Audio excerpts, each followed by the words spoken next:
নমস্কার বন্ধুরা, কেমন আছেন সবাই? আশা করি সবাই ভালো আছেন। সকলকে স্বাগত জানাই চ্যানেলে। তো আজকে প্রায় 1 মাস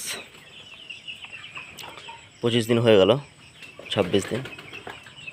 মাল শেষের দিকে 8 থেকে 1.5 কুইন্টাল হবে, খুব জোর 1 থেকে 1.5 কুইন্টাল। আজকে কিছুটা যাবে, 1 কুইন্টালের মতো দিয়ে দেবো, তাহলে 50 কিলোর মতো থাকবে। সেটা পুজোতে মাংসের দোকানগুলোতে দিয়ে দেবো। 200-220 এরকম রেটটা একটু কম আছে এবছর। এই সময় রেটটা ভালো থাকে, কিন্তু কী ব্যাপার জানি না। পোলট্রির রেটটা ভালো আছে, কিন্তু এই মুরগির রেট 200-220 এর মধ্যেই।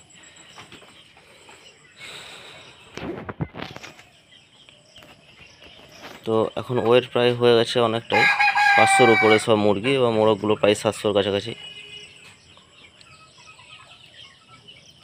দেখুন সাইজ। কিছু খাবারের জায়গা আমি সরিয়ে দিয়েছি, 9টা আছে খাবারের জায়গা। লাইটগুলো জ্বলছে এখনও, লাইটগুলো বন্ধ করব। তো ভাবলাম সকালে একটা ভিডিও বানিয়ে দিই। লাস্ট ভিডিও 15 দিন আগে বানিয়েছি, অনেকটা গ্যাপ হয়ে আছে, সময় পাচ্ছি না, চেম্বারে কাজ নিয়ে এত ব্যস্ত।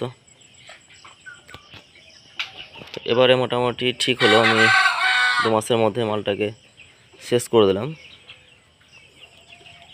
গত লটে অনেক দেরি হয়েছিল, যার কারণে এবার মাল ভরতেও দেরি হয়েছে।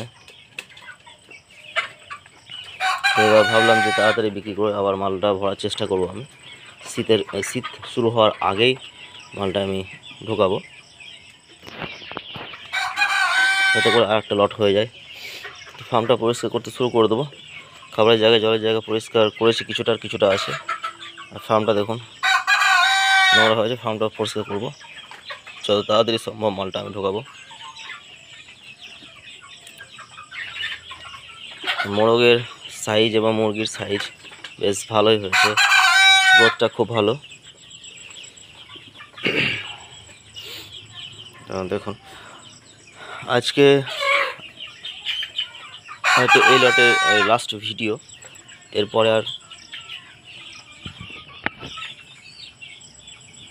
আর হয়তো ভিডিও বানানো হবে না, মাল শেষ হয়ে যাবে। দেখুন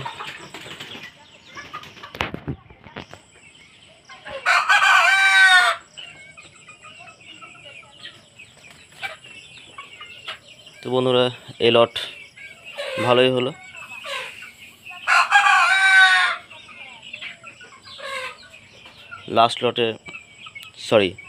লাস্ট ভিডিও আমি বানালাম আপনাদের জন্য।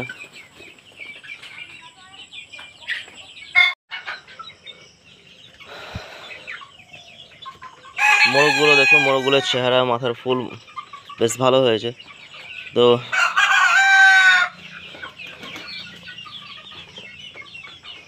যেটা সমস্যা হয় যে মোরগের ফুল থাকে না, কিন্তু সাইজ হিসাবে, বয়স হিসাবে ওদের বেশ ভালোই গ্রোথ, কালার সব কিছু।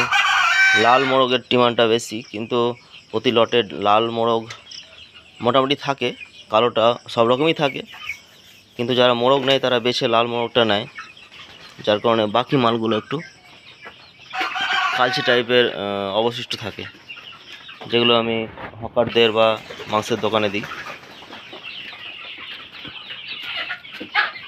এবারে কোনো ভাইরাস অ্যাটাক বা কোনো সমস্যা হয়নি, রোগ জীবাণু, যার কারণে একটু মানে খাটনিটা আমার কম হয়েছে। অন্য কোনো সমস্যা হয় না, ওষুধ টষুধ দিতে হয়, একটু খাটতে হয়, তাহলে ঠিক হয়ে যায়।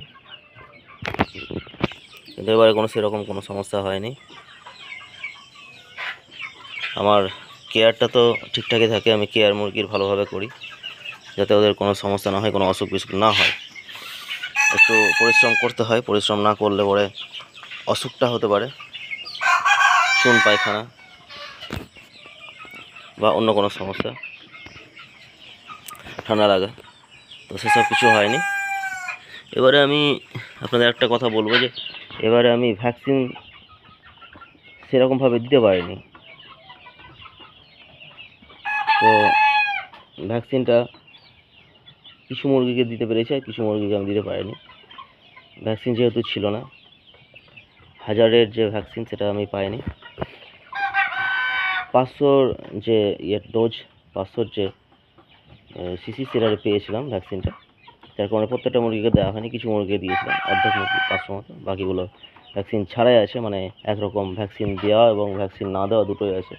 তো ভ্যাকসিন না দিয়েও আমি লটে দেখলাম যে ভ্যাকসিন না দিয়েও সেরকম কোনো সমস্যা হয় না, যদি ম্যানেজমেন্ট ঠিক থাকে, কেয়ারটা ঠিক থাকে, যত্ন পরিষ্কার পরিচ্ছন্ন, টাইমে ভিটামিন, ক্যালসিয়াম, এগুলো লিভার টনিক, তাহলে কোনো সমস্যা হয় না। তো বন্ধুরা, এ হচ্ছে আপডেট ফার্মের। ডিমের মুরগির একটা ভিডিও আমি বানাবো। তো বন্ধুরা, দেখা হবে পরের লটে, পরিষ্কার যখন করব তার আগে, নেক্সট লট ঢোকার আগে একটা ভিডিও আমি বানাবো, পরিষ্কারটা যখন করবো ফার্ম। তো শীত পড়ে যাবে, ভাবছি চেষ্টা করছি শীতের আগে লটটা ঢোকানোর। তো সবাই ভালো থাকুন, সুস্থ থাকবেন, ধন্যবাদ।